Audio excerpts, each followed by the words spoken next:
Bonjour à tous et bienvenue pour cette nouvelle vidéo. Aujourd'hui, nous allons parler du coronavirus.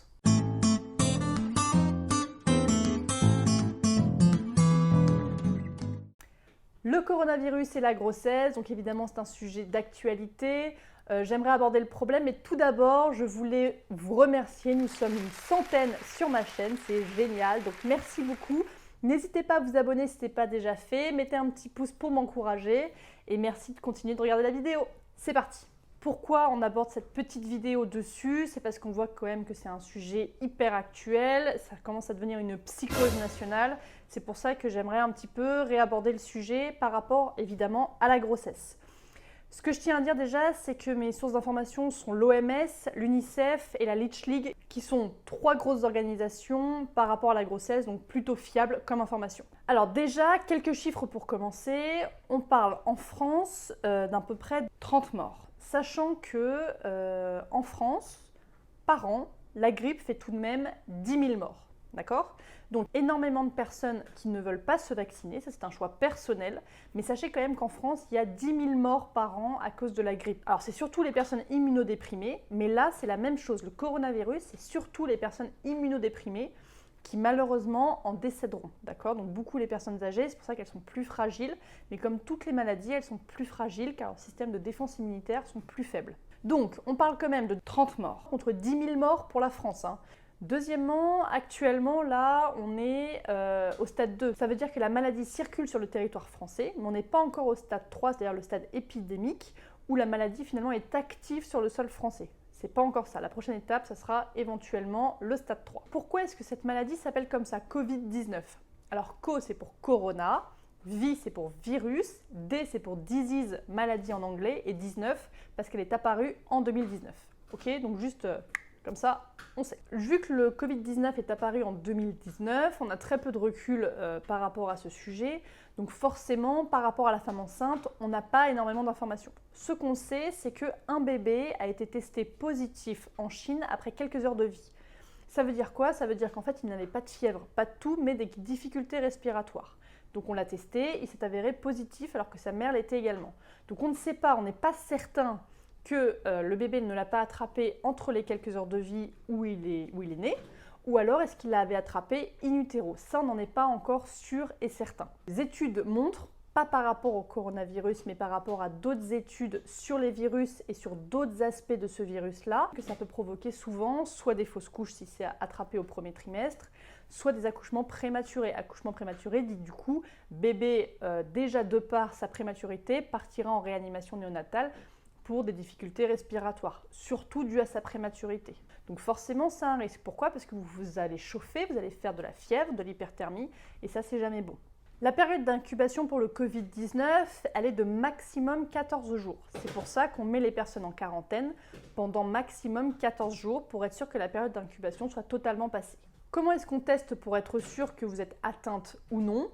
On fait une prise de sang, on a les résultats d'ici 3 à 5 heures dans un laboratoire spécifique. Sachez que si jamais vous pensez être atteinte, il faut appeler le SAMU, décrire vos symptômes et soit ils vous diront non madame, ce n'est pas ça du tout, ou alors ils vous diront ok, vous êtes à risque, ils viendront vous chercher et vous emmèneront dans un établissement spécifique.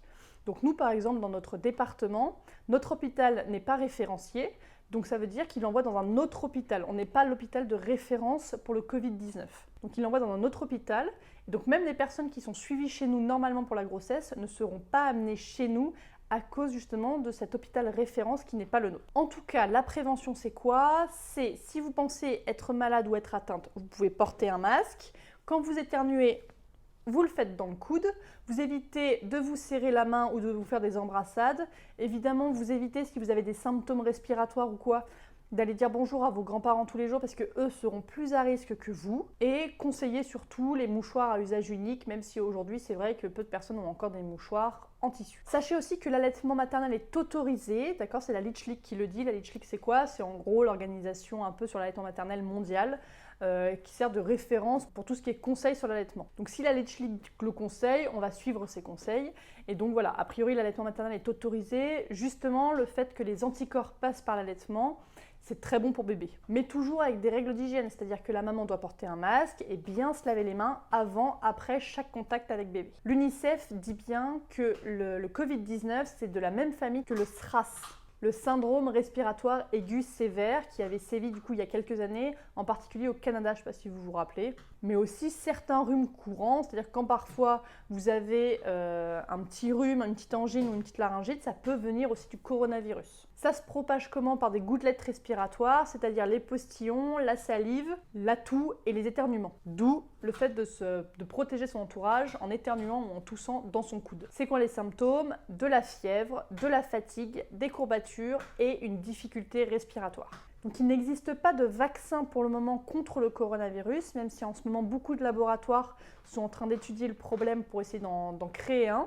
Pour le moment, il n'y en a pas. Donc si jamais vous l'attrapez, sachez qu'il y a énormément de chances que tout aille bien pour vous. Il y a beaucoup de personnes qui le portent de manière asymptomatique parce qu'ils ont un bon système immunitaire. Donc ça sera peut-être aussi votre cas. Voilà, si jamais vous avez la moindre question, n'hésitez pas à appeler le numéro national du gouvernement qui est le 0800 130 000.